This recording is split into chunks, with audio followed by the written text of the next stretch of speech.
Hello great മീഡിയാസിലേക്ക് സ്വാഗതം. അമ്പട കള്ള ഉണ്ണിക്കുട്ട, നീ ക്രിസ്മസ് അങ്ങ് തൂക്കിയില്ലേ? ഉണ്ണി മുകുന്ദനോട് നമുക്ക് ചോദിക്കാനുള്ള ചോദ്യം ഇത് തന്നെയാണ്. ഇന്നും സിനിമയ്ക്ക് തീ കളക്ഷൻ എന്ന് തന്നെ പറയാം. ഒപ്പം ഗംഭീരമായ ബുക്കിങ്ങും. ചാനലൊന്ന് സബ്സ്ക്രൈബ് ചെയ്ത് സഹകരിക്കണമെന്ന് അഭ്യർത്ഥിക്കുന്നു. ഒപ്പം ആ ഒരു ചലഞ്ച് മറക്കണ്ട. ഈ ഒരു 31 മുമ്പ് തന്നെ 50,000 സബ്സ്ക്രൈബേഴ്സ് എത്തിച്ചു തരുമെന്ന് ഞാൻ പ്രതീക്ഷിക്കുകയാണ്. എന്താണെങ്കിലും നമുക്ക് ഇവിടെ എടുത്തു പറയാനുള്ളത് ഒരു രക്ഷയുമില്ല മാർക്കോയുടെ പോക്ക് എന്നുള്ളതാണ്. ഇന്ന് മണിക്കൂറുകൾക്കുള്ളിൽ വിറ്റുപോയിരിക്കുന്നത് ഏകദേശം 50,000-ന് മുകളിലുള്ള ടിക്കറ്റുകളാണ്. അതായത് ഫൈനലായി വരുമ്പോൾ റെക്കോർഡ് തകർക്കുമെന്നുള്ളതിന് യാതൊരു സംശയവുമില്ല. അതായത് ഈ ഒരു ദിവസം വർക്കിംഗ് ഡേ, ക്രിസ്മസ് കഴിഞ്ഞിട്ടുള്ള ആ ഒരു വർക്കിംഗ് ഡേ ബാക്കി എല്ലാ സിനിമകളെയും പിന്നിലാക്കിക്കൊണ്ട് മാർക്കോ തന്നെ കുതിച്ചുയരുന്ന കാര്യം കേരളത്തിൽ മാത്രമല്ല നോർത്ത് ഇന്ത്യയിലും തീ പടർത്തുകയാണ് സിനിമ. കൂടുതൽ ഷോകൾ ആഡ് ചെയ്യുന്നു. അതുപോലെ തന്നെ പുതിയ റിലീസുകൾ വരാൻ പോകുന്നു. കേരളത്തിൽ അടുത്ത ആഴ്ചയോടുകൂടി കൂടുതൽ തിയേറ്ററുകളിലേക്ക് എത്തും എന്നുള്ള വാർത്തകളാണ് ഇപ്പോൾ വന്നുകൊണ്ടിരിക്കുന്നത്. വെറും 190 തിയേറ്ററുകൾ മാത്രമാണ് സിനിമയ്ക്ക് നൽകിയത്. ബാക്കി സിനിമകൾ വരുമ്പോൾ സ്പേസ് കൊടുക്കാനായിട്ട്. പക്ഷേ അതിൻ്റെയും കൂടെ സ്പേസിങ് എടുക്കുകയാണ്. കാരണം ജനങ്ങൾ കയറാനുണ്ട്. ജനങ്ങൾ കയറിയാൽ കാശ് വരും. കാശ് വന്നാൽ സിനിമ സൂപ്പറാകും. അതുകൊണ്ട് തന്നെ തിയേറ്ററുകാർക്ക് കാശും വരും എന്നുള്ളത് അവർക്കറിയാം. അതുകൊണ്ട് തന്നെ തിയേറ്ററുകാർ ഈ സിനിമയ്ക്ക് കൂടുതൽ സീറ്റ് കൊടുക്കുന്നു, തിയേറ്ററുകൾ കൊടുക്കാൻ പോകുന്നു എന്നുള്ളതാണ്. ഇതിനോടൊപ്പം ഇറങ്ങിയതെല്ലാം തന്നെ മനോഹരമായ നല്ല നല്ല ചിത്രങ്ങളാണെങ്കിലും മാർക്കോ എന്ന സിനിമ മലയാളത്തിൻ്റെ ബെഞ്ച് മാർക്കായി മാറുകയാണ്. 7-ാം ദിനം 1 മണിക്കൂറിൽ 4,000-ന് മുകളിലുള്ള ടിക്കറ്റുകളാണ് സ്റ്റഡി ആയിട്ട് സിനിമ വിറ്റുപോയിക്കൊണ്ടിരിക്കുന്നത്. അതായത് ഉണ്ണി മുകുന്ദൻ പുതിയ സൂപ്പർ താരം. അതായത് മലയാളത്തിൽ ഒരു സൂപ്പർ താരം വേണം ആക്ഷൻ ഹീറോ ആയിട്ട്. നമുക്ക് മമ്മൂട്ടി ഉണ്ടായിരുന്നു, മോഹൻലാൽ ഉണ്ടായിരുന്നു, സുരേഷ് ഗോപി ഉണ്ടായിരുന്നു.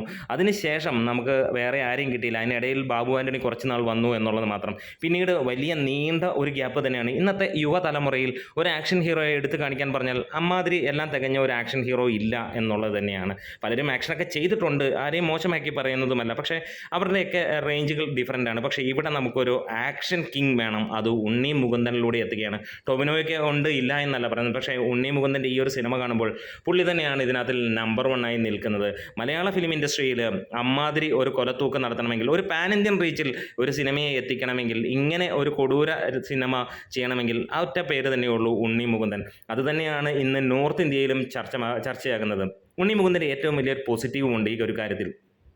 ഹിന്ദി നന്നായിട്ട് പറയാനറിയാം. അദ്ദേഹം ഗുജറാത്തിലായിരുന്നു, കൊച്ചിയിലെ ഉണ്ടായിരുന്നു. അതുകൊണ്ട് തന്നെ നല്ലതായിട്ട് ഫ്ലുവൻ്റായിട്ട് ഹിന്ദി പറയാൻ കഴിയുന്നു എന്നുള്ളത് വളരെ ഒരു പോസിറ്റീവാണ്. കാരണം ഒരു മലയാളി നടൻ ഹിന്ദി എങ്ങനെ പറയുമ്പോഴും ദുൽഖർ പറയാറുണ്ട്, അതേപോലെ തന്നെ ബാക്കിയുള്ള മമ്മൂക്ക പറയാറുണ്ട്, എല്ലാവരും പറയാറുണ്ട്. പക്ഷേ ഒരു ആൾ കൊച്ചിലെ മുതൽ ഹിന്ദി കൈകാര്യം ചെയ്യുമ്പോൾ ആ ഒരു ഫ്ലോ ഡിഫറൻറ്റ് തന്നെയായിരിക്കും. അത് തന്നെയാണ് നോർത്ത് ഇന്ത്യയിൽ ഉണ്ണി മുകുന്ദന് കിട്ടുന്ന ഏറ്റവും വലിയ അഡ്വാൻറ്റേജ്. സ്വന്തം സിനിമയ്ക്ക് ഡബ്ബും കൂടെ ചെയ്യുമ്പോൾ അത് ഒരു തീപ്പൊരിയായി മാറുകയാണ്.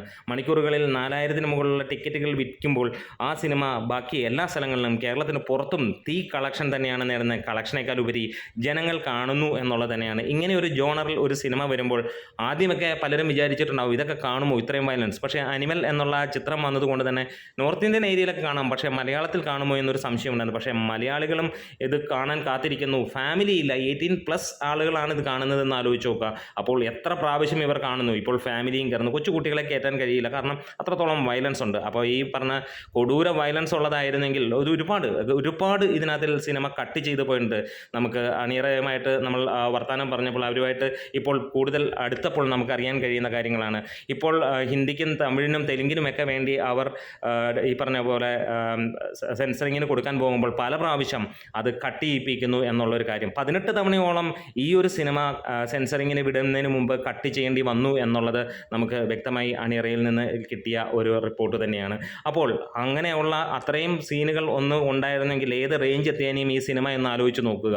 അത്ര ഗംഭീരമായിട്ട് തന്നെയാണ് ഈ പറഞ്ഞ പോലെ ഇതിനകത്തിലെ വില്ലത്തരം കാണിച്ചിരിക്കുന്നത്, അല്ലെങ്കിൽ കൊടൂരമായ ദൃശ്യങ്ങൾ എത്തിച്ചിരിക്കുന്നത്. അങ്ങനെ മലയാളത്തിൽ വ്യത്യസ്തത പുലർത്തുന്ന ഒരു ചിത്രം വന്നു. അത് തന്നെയാണ് സിനിമയുടെ വിജയവും. എല്ലാ സിനിമകളും ഒരേപോലെയാണെങ്കിൽ പിന്നെ എന്ത് എന്നുള്ള ചോദ്യവുമാണ് നമുക്കുള്ളത്. എന്തായാലും ഗംഭീരമായിരിക്കുന്നു. അമ്പട കള്ള ഉണ്ണിക്കുട്ട, ക്രിസ്മസ് നീ അങ്ങ് തൂക്കിയില്ലേ. കൺഗ്രാജുലേഷൻസ് ഉണ്ണി മുകുന്ദൻ. ഒപ്പം നമ്മുടെ ചാനൽ ഒന്ന് സബ്സ്ക്രൈബ് ചെയ്ത് തരണം.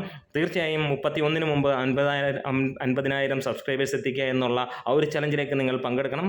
സഹായിക്കണേ.